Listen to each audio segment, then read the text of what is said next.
Welcome everyone, and welcome Erin Sullivan.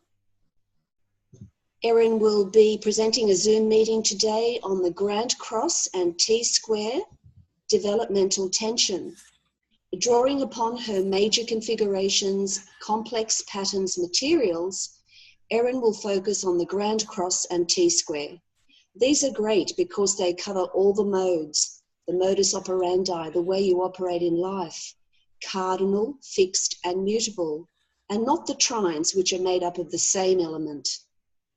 You can find more information on her website, erinsullivan.com, where you will find 2 training courses and hundreds of MP3s. So welcome, Erin Sullivan. Thank you. I'm so happy to be back with our classes here on the Zoom meetings. It's one of my favorite things. So I'm going to go, first of all, I'm putting up the chart of right now, basically, except for, of course, Santa Fe. And because we're talking about Grand Crosses and T Crosses, we've been having a major T Cross for a very long time. And it's Jupiter opposite Uranus squared by Pluto.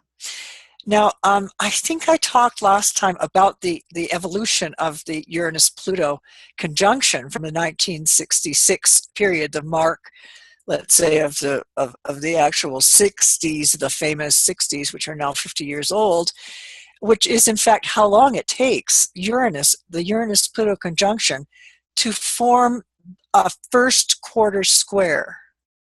In other words, this is the first quarter that first square that a conjunction will make. It'll move to first quarter, then at some point it'll be in an opposition, and then it'll be in a last quarter square, and then it'll be back to a conjunction. Don't hold your breath, and don't worry about it because it won't happen while we're still alive. That's the way it is. I mean, I don't expect to live another 50 years. Oh, please. So here we are with a major grand square that had in cardinal signs from Aries to Libra to Capricorn that has been hanging about for months, and it's been promised for longer. And it's in the sort of gestation period prior to a major aspect like this that we often start to experience, especially if you're training, if you're an astrologer, you're much more liable, if you will, to the archetypes of what will arise under these kinds of transits. And, we all know what's going on in the world. None of us are ignoring anything. And we do know that this is, because last time I talked, with you guys about the configurations that are occurring with Saturn and Pluto, and they're being conjoined to nodal axis, and that back in 1930. Well, in 2018, it's going to be the same, Saturn and Pluto right on their own nodal axis, okay? The Cancer Capricorn axis of the Uranus and of Saturn and Pluto. And they're going to be together. And so there is a sort of almost evolutionary, well, what am I saying? There is an evolutionary experience that we are undergoing now as we head toward 2018. And I did have a picture of it on the last Zoom meeting. And so we're, experiencing what I would have to call is Pluto on the nodal axis of both Saturn and itself, and involving a square to Uranus and Jupiter, which are implicated in that. And I actually read, because in the morning what I tend to do is I skim through, on my iPhone, and I look at the news. And I did get a terrific article, I found it on HuffPost, of 1930 being the worst time on planet Earth. And I thought, oh, great, here we go again, because it was exactly the time that I had showed the nodal axis of the planets Pluto and Saturn being in the 1930s and then repeating itself again in the 2018 of being on their own nodal axes, not our moon nodes. So we're really looking at probably one of the most intense periods of time, and so it's kind of interesting to look at hard aspects, as they're called, because I put this picture up because first of all, I really like it. I drew it up myself. I have so much fun creating these pictures. But you see, we're looking at harmonics. Now, harmonics are exactly what they sound like. We all know what harmony is.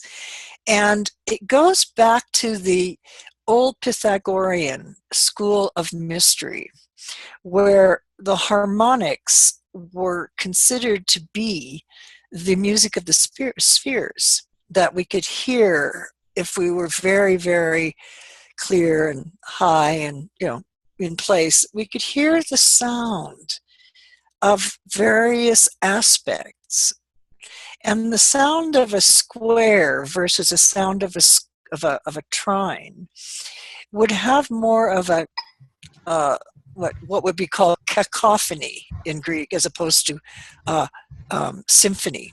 Okay, a symphony is a harmonious sounding relationship between various tones, whereas the cacophony is actually, well, kaka in Greek, interestingly, means bad. So it'd be a bad sound, crashing, sounding, timpanis going all the time. So we would have the concept of the whole astrological aspect are relative to the harmony of the spheres. And so I drew this in because it shows how these aspects really form in a sequence from the conjunction to the sextile, to the square, to the trine, to the quincunx, and to the opposition. And these are forming aspects, and they are called dexter, because they are applying. And dexterous means literally, right-handed. Yeah, if you're dexter. If you then go from the opposition, and this is really important to start noticing in horoscopes. You don't have to, well, you do actually if you want to really learn it. Notice and see, well, is this a waxing? Yeah, a dexter aspect, or is it a sinister separating aspect? Now, sinister means left. That's all. It means left-handed. If you're a left-handed person, you're sinister. If you're a right-handed person, you're dexterous. And so there's already some kind of discrimination going on there. Language is wonderful that way. It gives us information that we didn't actually know, and yet we kind of sensed it, and we use it in some ways in a derogatory way. So that if you have all dexter aspects, you must be an absolutely lovely person. What if you had all sinister aspects? In other words, they're all forming after the opposition. In other words, let's say you have the sun, or let's say you had Pluto, and then the sun moves in 2 months to form a trine, and then in 4 months it forms a square to the sun here, pretending it's there, and then in 5 months it would form a trine to the sun will form a trine to Pluto. In 6 months it would form an inconjunct, a quincunx to Pluto, and then the sun will oppose Pluto at that point, all planets, by the way, that are between the trine aspects are always retrograde. The outer planets, Jupiter, Saturn, Uranus, Neptune, and Pluto are always retrograde between these points as the sun transits that part of the chart or of the sky. So then we go into the sort of decelerating or moving back aspect, just in reverse to what I was just saying. Is that kind of clear? Yeah. Yes, very clear. Oh, good. Well, then let me move on to the blank one. And then I put another little thing in here just to point out that the aspects are forming with you at the center, because the horoscope is actually a picture of you being born in a place, a location, very convenient. You know, in order to incarnate, you have to come in through some nodal axis, perhaps. You know, it's very, very possible. Into the body of the mother. This is all very physical. And then as you're embodied in birth, the second that you're born, I tell every client this when I first speak to them, is that you do realize that the planets did not screech to a halt the day you were born. The minute you were born, they just kept moving. They became your evolving transits, your life. And so it really is all about you. You know, people say, oh, it's all about you. And I go, it is actually. However, that doesn't, keep me from seeing the external world. But it's you who feels your own self. And so from Aries, which is a typical origin point, to the first square, to the opposition, to the next square, it's just a very tidy little diagram. That's all it is. Now, Linda sent me this, and I just went, oh my God, I added aspects and Aries and Cancer and Libra and Capricorn. I thought, wow, this is marvelous. She's created this little, diagram. And so I thought, well, I'm going to put it up because thank you, Linda Johnson, for making this. I love it when people do this, form, really tidy little seeds of what has been taught. I put in the Aries, Cancer, Libra, and Capricorn. This is basically what we're going to be looking at, is a sense of quadrants, okay, of squares, quadratic, okay, all comes from the origin of quad. And Aries is the first cardinal planet, sign. Cancer is the second cardinal sign. Libra is the next cardinal sign, and Capricorn is the last cardinal sign. And so when we look at squares, we're looking at the essence of Aries conjunction for the first one. Constant pressure to renew the self-image, deeply unconscious images seeking conscious expression. When we get into the next level of a square, a first quarter square, we get into inner crises, hints of deeply unconscious family patterns, because it's Cancerian. We move into the next phase of a quadrant or a quadration, Libra. It's about finding out what your society is like, what people are like around you.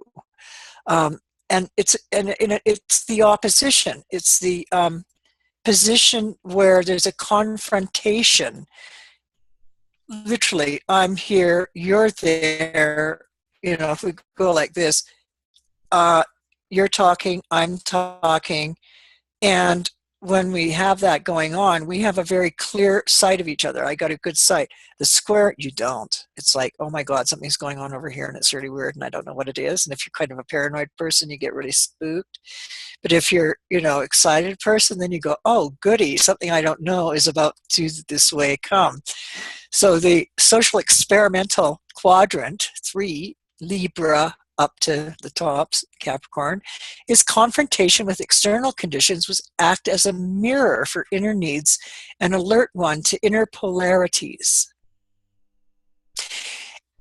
When we get into the quadrant 4, the Capricorn quadrant, 10th house, we have the last quarter square, social crises based on consciously expressed family expectations.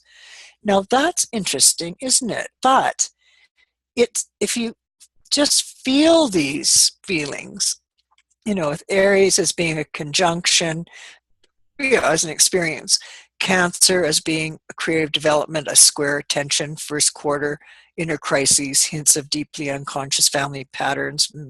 They will feed into the opposition, to Cancer to Capricorn. So if you have a social crisis or a highly developmental 10th house, it's going to be very often a conscious expression of what the family expected from you. Heading back here to quadrant 1 to quadrant 3, these are oppositions. Here's a grand cross, Aries to Capricorn, Cancer to Libra. Yeah, so there's Aries, Libra. So we have our essential self, our creative development, which is very impulsive, our social experimentation in Libra, and in the quadrant 4, the social sophistication. And a very nice diagram. Thank you, Linda.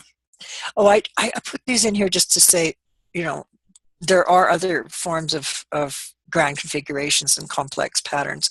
And I just wanted to make it very clear that the elements form the trines, okay, the grand trines. They're all fire or earth or air or water.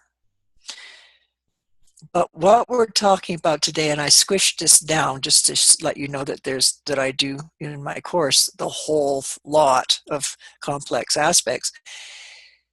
The tetradic or quadratic divisions of the horoscope involve cardinal, fixed, and mutable signs,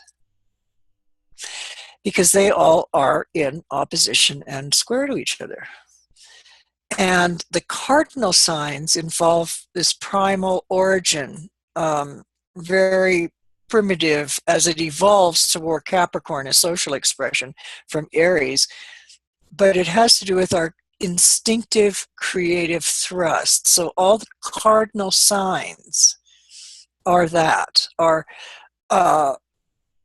really rather raw material that we have in us that can be, enhanced when we look at or squashed, dependent upon the configurations formed in the rest of the horoscope.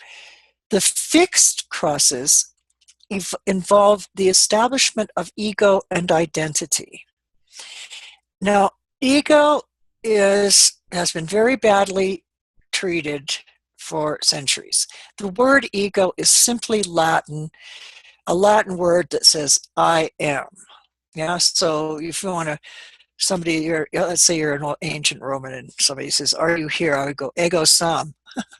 I am.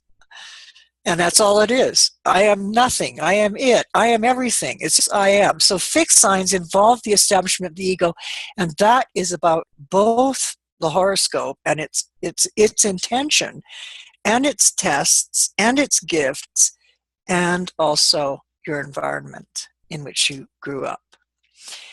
The mutable crosses involve the capacity for self-expression and comprehension of environment. I have a very elaborate set of a PowerPoint where I go into it in exceptional depth, these tetradic and triadic divisions and what they do. But the mutable cross is really interesting because it involves a capacity for self-expression and comprehension of environment. But because there are 4 mutable signs, there are 4 possible ways of this happening. So every single one of these modes, cardinal, fixed, and mutable, have 4 evolutionary from the beginning, from Aries to Capricorn in the cardinal sense, from Taurus to Aquarius in the fixed sense, and from Gemini to Pisces in the mutable sense. So it's very complex. That's why I call them complex aspects and major configurations. They really help give you a basic underlying feeling for the horoscope. Now here we have just, your basic drawing.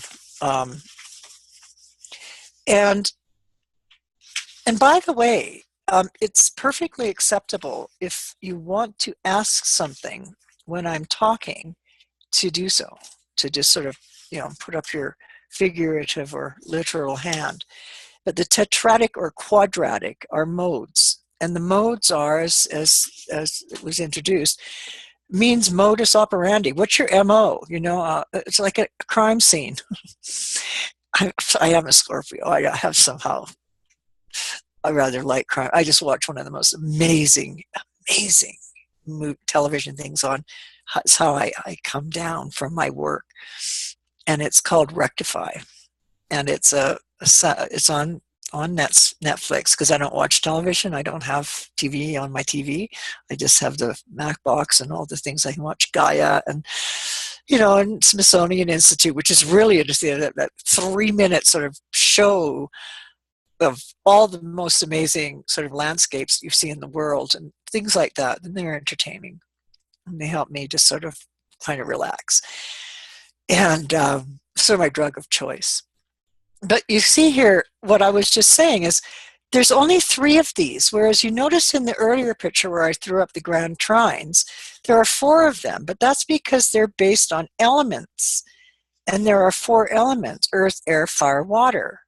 Whereas with the squares and the conjunctions and oppositions, they're modal.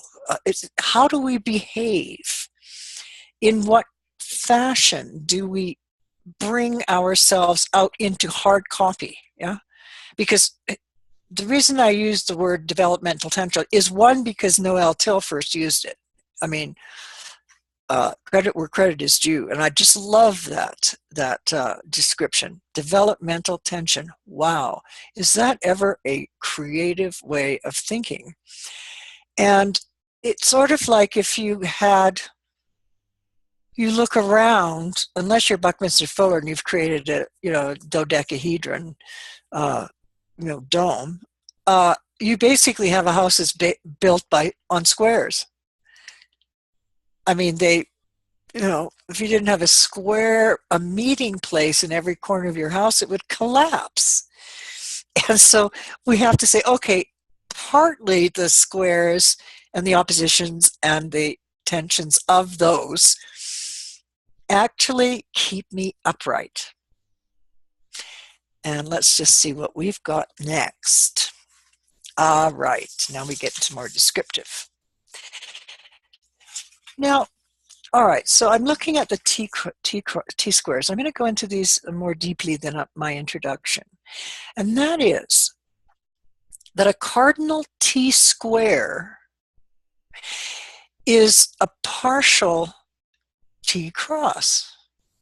Or sorry, a partial grand cross. Yeah, grand cross. Keep it in your mind, Erin. And when you have a T-cross, it is the making of a grand cross.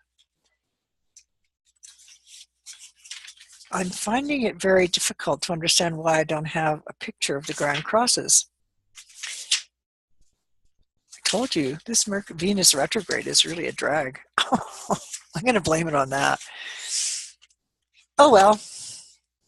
Oh, yeah, I did show you a picture of the grand crosses. But so, okay, let's just go with the idea that a cardinal cross has to do with the formation of your basic, most instinctual responses in life. Aries, extremely experimental sign. It's interesting how an Aries, for instance, complex can form based upon how it is received by others. It's not really a self-centered, selfish sign. It's really very concerned in the deeper layers of the psyche, how it's being received. Because it's opposition, let's say, because it's Aries, this is Aries house, its opposing part, its face-off, its relationship is most intimate with the sign of Libra. And Libra likes to be liked.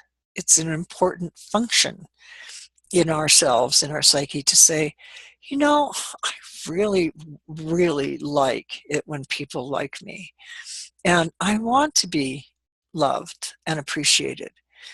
But if the Aries part of me is not very strong and is insecure, then I might come across socially as needy.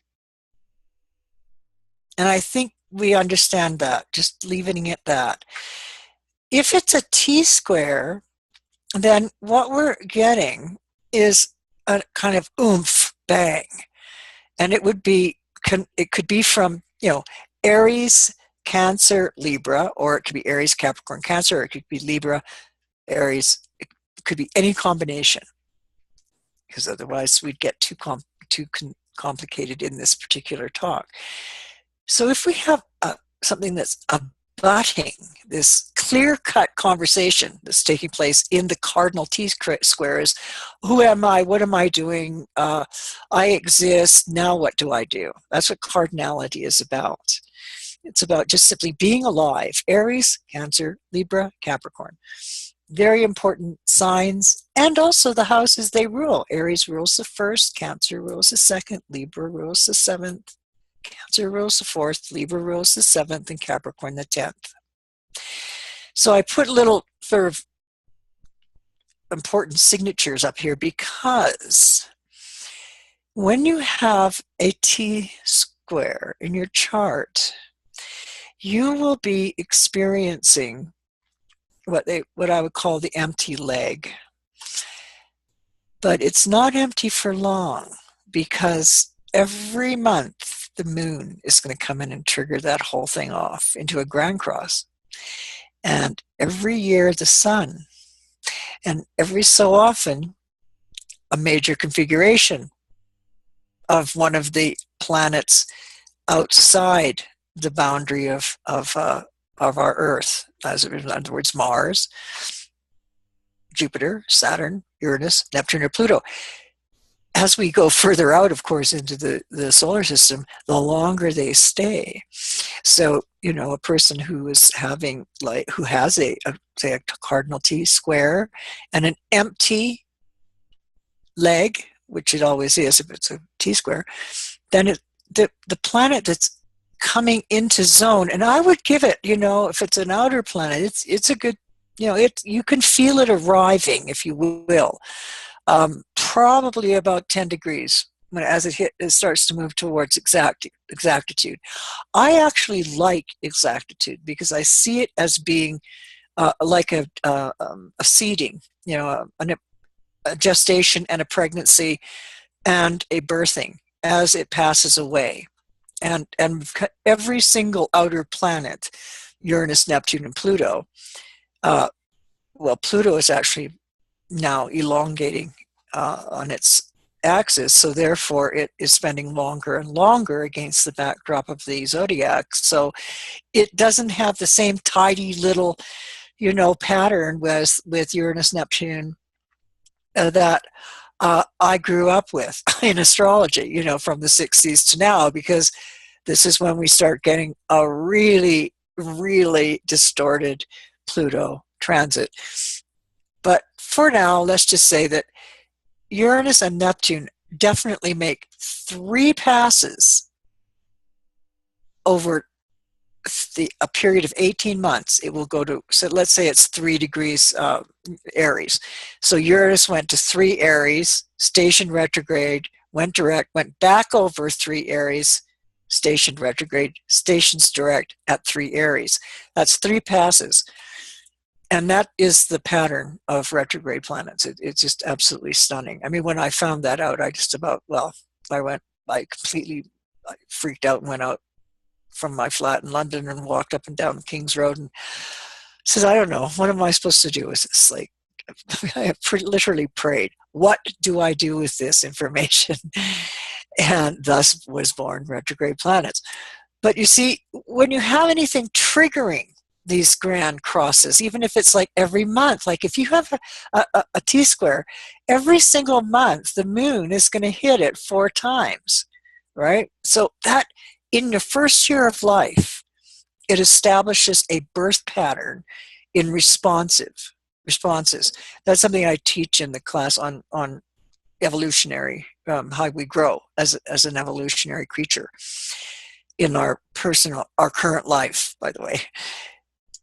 If we go into a fixed T-square, we're looking not so much at the, sort of primal origins and our relationships, in the sense of how we balance from our, our urgent self, Aries, through our family, Cancer, to our social relationships, Libra, to Capricorn, where we're really putting ourselves into the public arena. Whether it doesn't matter how public it is, but there's always a public arena. Sometimes you don't find out about it until it's in the news. Anyway, so let's go to the fixed T-cross, T-square. We have it, obviously, it's going to be fixed there, so I've put it in Taurus and Leo and Scorpio and Aquarius. And it's actually quite a social cross, T-square. And leaves a nice open end here for something to take place. So whenever, there's a, let's say the beginnings of life, within the first year, month of your life, the moon will have transited all these points, and it will set a pattern for life in response. So keep that in mind. And so, because an example would be, you're looking at somebody's horoscope, then, because I teach this in my course, is that the moon and the sun are the most important planets, bodies, because they're the lights, actually, they're not planets, in embedding in our psyche and in our viscera what we are going to be responding in, what way we're going to respond. Oh dear. Say hi, Phoebe. This is my Phoebe. She's my desk angel. I wouldn't be able to do any of this without this cat, except she's messing up my desk. I should say she's sleeping on my messy desk. Anyway, so let's just say that we're born, and the first month of our life, the moon transits every single planet. It leaves a memory chain. And then when we're one, the sun has transited every single planet. Every house, it's made every possible aspect it can make, from the most obscure to the most obvious. And that establishes our capacity as far as habitual relating to a bigger world. But they are the two bodies in the heavens that really fix who we are. And if you have a fixed T-square, for example, then it's going to identify maybe the most sensitive part of you, where the stress of the T-cross finds an exit. So these are exits out of the actual T-cross, which is, I was just going to put my hand up to it, because this actually shows you that there's really only one half of the horoscope that's actually, being contained. The rest of it's like wide open. Anything can happen. It's sort of like, anything can fly out of it. But it's very important to remember that we are made of transits. We are a transit. I mean, that's it. Our whole horoscope is a transit in time. And so then we begin to imprint it ourselves with it and imprint ourselves on it. And by the fixity is about rigid, absolute control. It is so necessary for each of these signs, Taurus, Leo, Scorpio, and Aquarius, to feel that they have control over their lives. And their lesson is to learn how to be more flexible, but not to try and be someone else. I mean, that's mad. If you are a fixed, major fixed sign, then you have to accept the fact that you are that way, that you are stubborn. You're hard to move. It takes you a long time to process. It's very deep. The fixed signs are very deep. The T-cross is particularly deep, simply because there's always this possibility of some big surprise action coming out of it. And fixed signs don't like big surprises. Yeah, they don't like surprises. They want to find out for themselves. They don't want somebody else to come rushing in and blow into them. something that's brand new. They like to know what's going on, which is, sometimes people think it's a bit controlling. It probably is. All right, let's go to mutable. Gemini, Virgo, Sagittarius, Pisces. Well, the mutable dilemma is exactly that. It's like, okay, oh dear, how many things I've got possibly to do. Clients that have mutable squares, mutable T-square or a grand mutable cross, I tell them that they are only allowed to do 3 things at once, no more. Otherwise, what happens is you become a dilettante as opposed to a person who is versatile. Big difference between dilettantism and versatility. Now, mutable, it means that you are versatile. You're, glib, can speak, you like to think. It can be a little bit jumpy. Virgo, very important for digesting information, processing, takes time. But Virgos can make themselves ill over worrying about something. Yeah, literally their digestive system will just give up on them.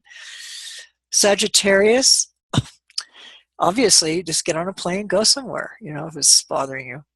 But really, the Sagittarius function is about having some kind of karmic relationship with the greater world, because it's an exit from the 3rd house of,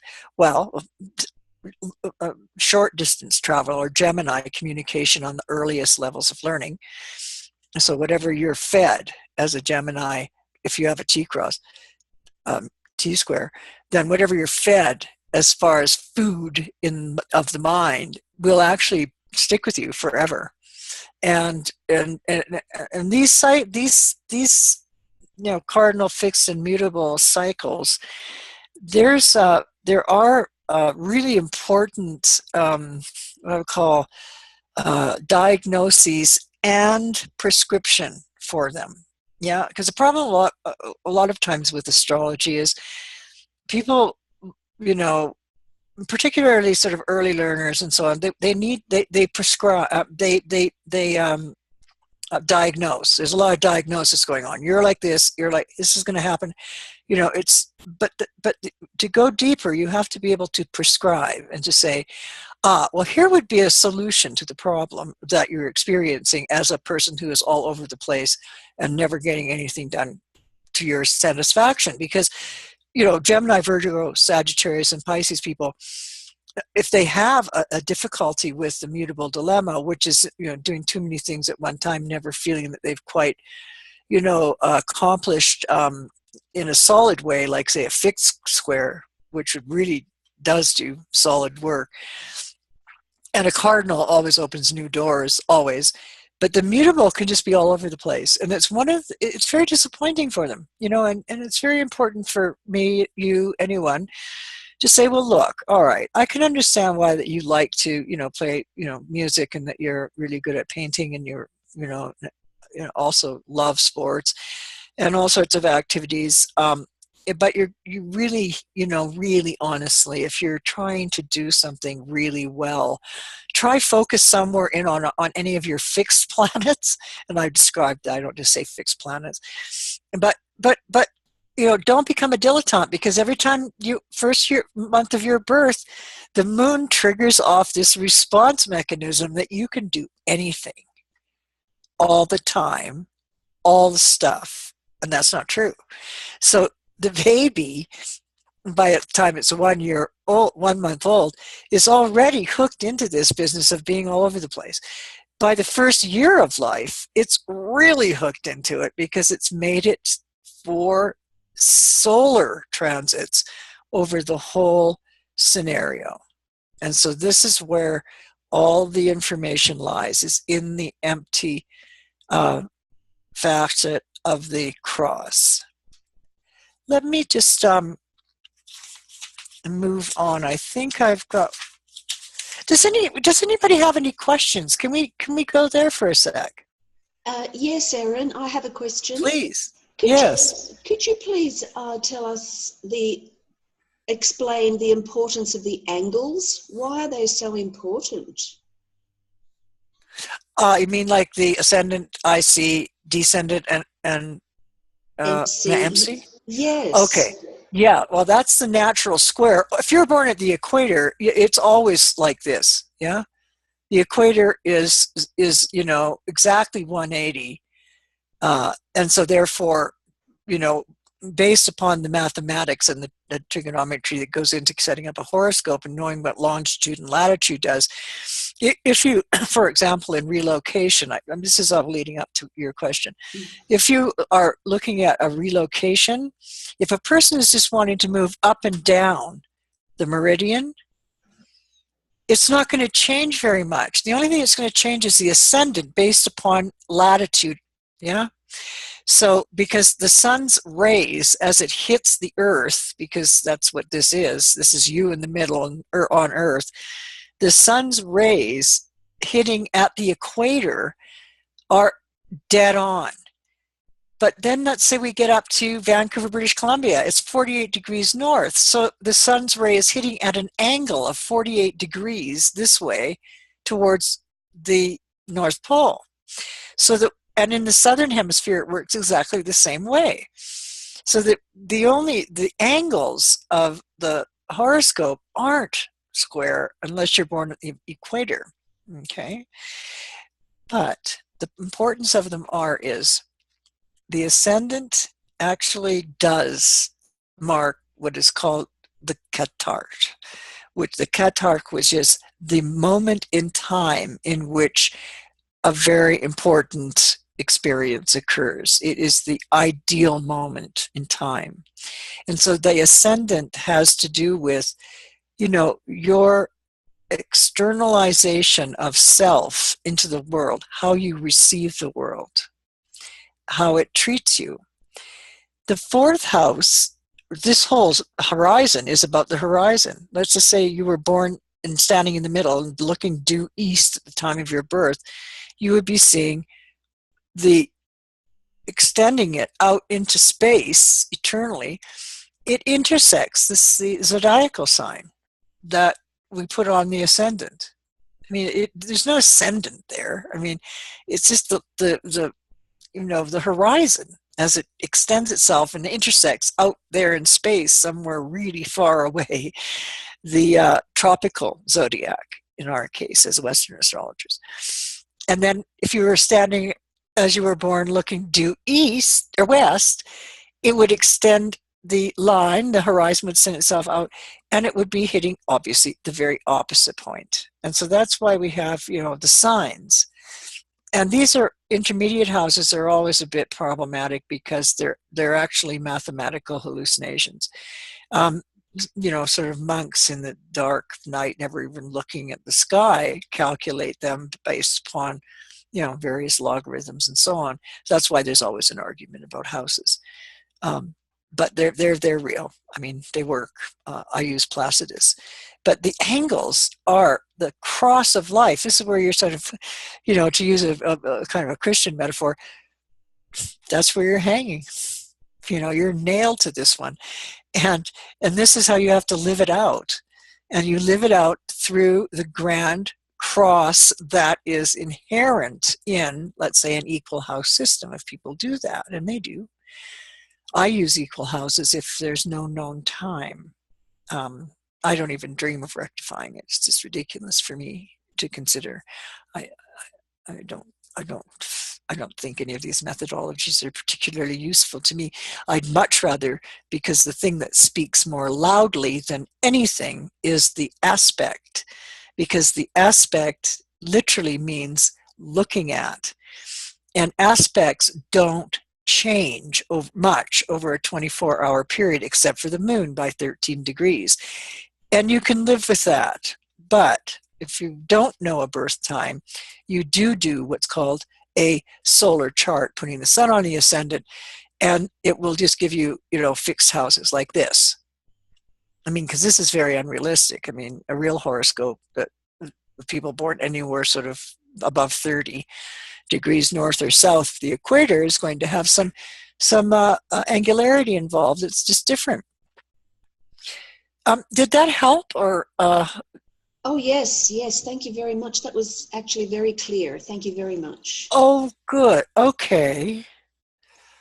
Anything else that anybody's thought up that's sort of that they'd like to think of? Oh, right. I had mentioned midpoints.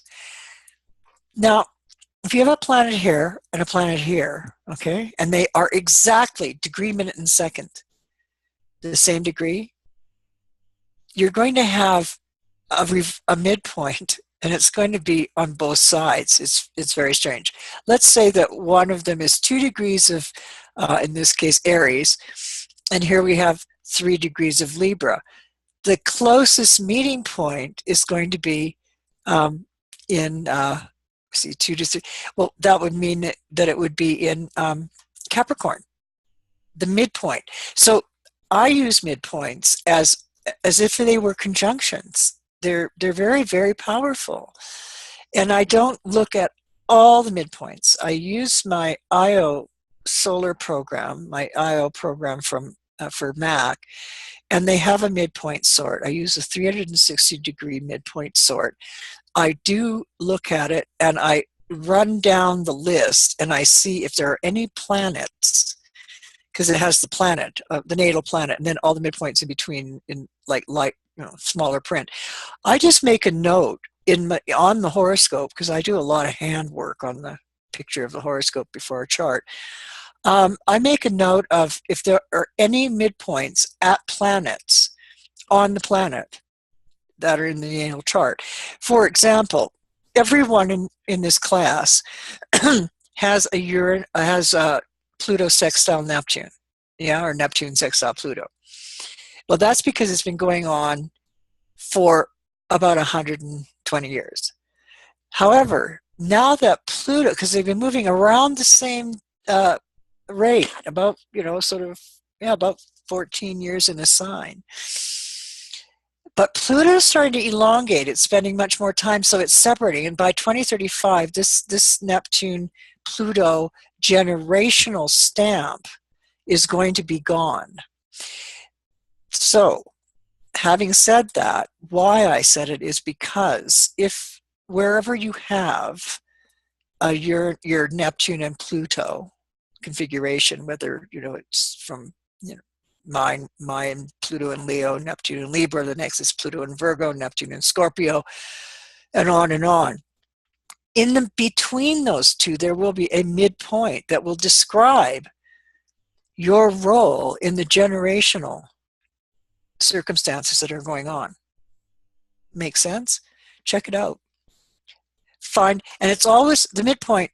The midpoint is exactly halfway between 2 planets. Exactly. Again, teaching these is really fun because people love it.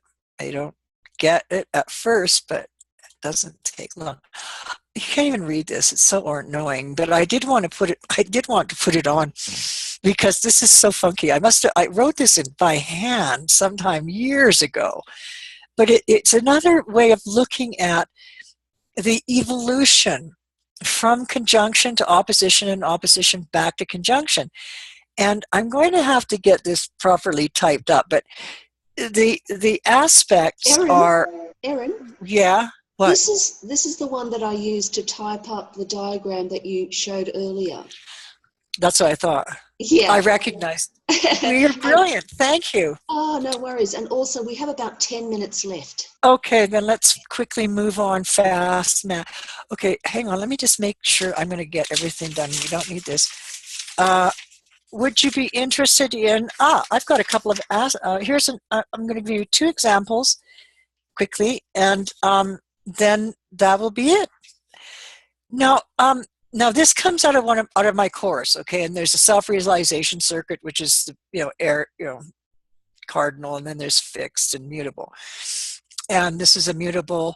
This happens to be somebody I know extremely well, and it's all confidential, but it really doesn't matter. Here we've got 2 T-crosses. We have a mutable dilemma. Sun is Gemini, but it's banging into Jupiter opposite Pluto. What have we got in the sky right now? Jupiter opposite Pluto. Interesting. He was born just after or just before, earlier than the Uranus-Pluto conjunction with Saturn in opposition to it, right? Okay, so we've got a repeat aspect in the sky with Jupiter opposite Pluto, and the planet Uranus happens to be in Aries, which is not related to his aspect, but there is, as I pointed out in that early chart that I set up for what was going on right now, there is a kind of repeat theme in this one. And this guy is amazing. He had the most unbelievably horrible childhood. I mean, really, by this time, his mother was very ill and undiagnosed. Well, she had been diagnosed, but as a paranoid schizophrenic. However, rather than actually being treated for it, she would drink and take all these different kinds of pills. And so when you have a drunk paranoid schizophrenic and they're flipping into the paranoid side, all sorts of nasty things take place in the psyche of the person, which is immediately transferred to the baby that was in utero with her. And this is the boy that comes out, right? He is an astounding person. Now look, also he has a fixed T-cross, but the thing about the fixed T-cross is it involves Neptune. And when he was born, Neptune was exactly on the ascendant. It was rising. When he was born, I found out, is his mother was given in the 1960s a drug called twilight sleep. And it was to reduce labor pains and kind of dull the mother, right? And so the baby is born drugged with Neptune rising opposite Mars squared by Saturn. So his earliest, and these are actually, though these are angular, we're not a second, really, minute from a real mutable cross from the 6th house to the 12th to the third. Okay, so he became, as one might suspect, a drug addict. He contracted HIV very early. He was, to the point where he just was gone. Yeah, gone. His entire child. He was also gay, so he was beaten to a pulp every day at school. Not a very nice story. Saturn in the 3rd house. How do you think your schoolmates like you? On the South Node, not very much. And so he's really, really abused by every possible thing, including, of course, himself. Because what are you supposed to do when you learn 3rd house, 12th house, 6th house, digest, and, your spiritual nature? What do you do when you're taught that? Well, you that's how you live. At the age of 50, because it would have been 48, he had a wake-up call. He'd had tons of wake-up calls, rejections, rehab, being in the Salvation Army, being homeless, just the whole thing. But he's like 1/3 Sioux, and as a result got involved with things like sweat lodges for spiritual, and because he was a twin flame, which is homosexual, he was the fire starter for and he was pinned at Sundance 3 times in the Dakotas during ceremonies of the Sioux. And so he went through a lot of spiritual development, but he was just so, lost and gone. And yes, there's a Virgo. Jupiter is excessive in Pisces and drugs, and, that's where he came from. Wounding through an insane mother and expelling it into the opposition to Pluto, which is very dangerous. He was at one point, when he was on the street as a rent boy, at the age of 14, which is probably when he contracted AIDS, HIV. He is, by the way, a statistic now, because he is 55 and he has never transformed. The HIV remains suppress. He's never gone into AIDS. And so he's part of a big research project. And it seems that, interestingly enough, though, the native population of our continent, they're more inclined to diabetes and such things, but they are less inclined for HIV to turn into AIDS. And this is the research. And anyway, so this fellow here, he now is a researcher he is completely clean, completely straight. He was rejected by the last person that was doing everything for him, and it was the wake-up call. And he got himself together over a period of time, doesn't even smoke cigarettes, and he's actually the head of one of the biggest outlets of medical marijuana as a manager. What a perfect way to use your life experience, to actually be selling legally. And this is in Canada, of course, naturally, wouldn't it be? And so that's what he does. Jupiter opposite Pluto, Jupiter Pisces, let's sell, heal people's wounds using, really deep medical experiences like sweat lodging, all with his sun and Mercury and just walking on the edge of death every minute, sun, vertex, and Mercury in the 8th house squaring Jupiter opposite Pluto. Excessive, everything that I've said has to do with it. His self-expression, Mars opposite Neptune squared by Saturn. Okay, Saturn bangs into the Mars-Neptune opposition. This is a suicidal kind of aspect. This is not necessarily slash your wrists and bleed to death, but just, you're dying. You're killing yourself every day. I mean, at one point he even said to me, he says, listen, I'm sorry, I'm going to leave the room. I got to go kill myself a little bit. And I said, oh, Christ. Okay, go. I'm here. And Saturn bang in it saying, my earliest input was, you're not going to make it. It's not good enough. There's something wrong with you. So his whole origins of being, as you've read here while I'm talking, is that we end up with a very, very disturbing setup, horoscope.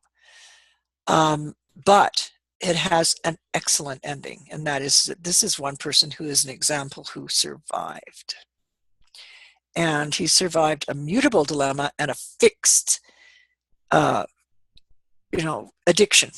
Yeah, addictive personality. There's a little sociopathy there still. You can't grow up like that and take that many, do what he did without having a defense, interior, immediate response defense mechanism and anxiety about other people loving you. I mean, that is one of his biggest issues is relationship. And having used and abused both himself and the other person doing it to him, he's had to really kind of pull back, at sort of, as he moves into his 55th, 6th year. He's born in 62, so he must be, yeah.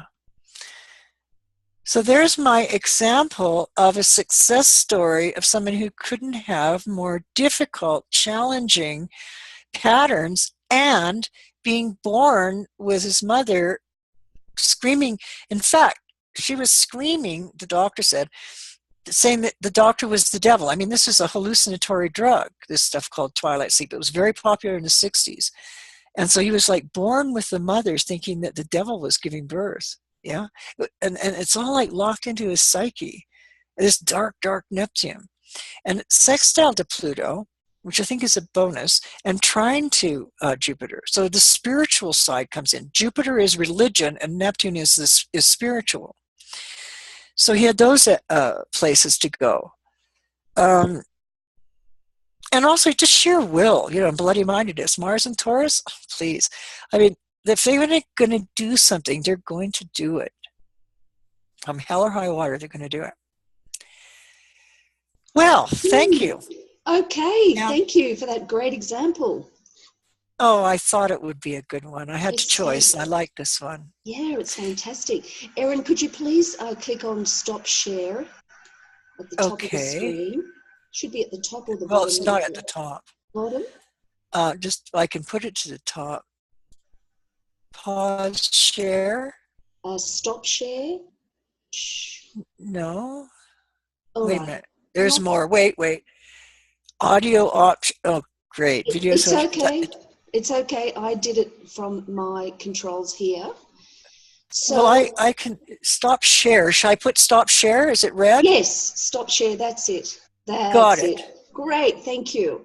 I just loved your presentation. Thank you so much. And I'm just going to unmute everybody to make a few little comments and just say thank you. Oh, good. Okay. Thank you. Thank you, Hi, Erin. thank you, Erin. Thanks, Erin. Lovely to see you. Oh, I love giving to you guys. Great. Thanks ever so much. I get so excited. You can tell. So, see you later. All right, we loved it. Hope to see you again. Great. Yeah, Thank you so will. much. You will. It's a promise. All right. Oh, Bye-bye. fantastic. Thank you.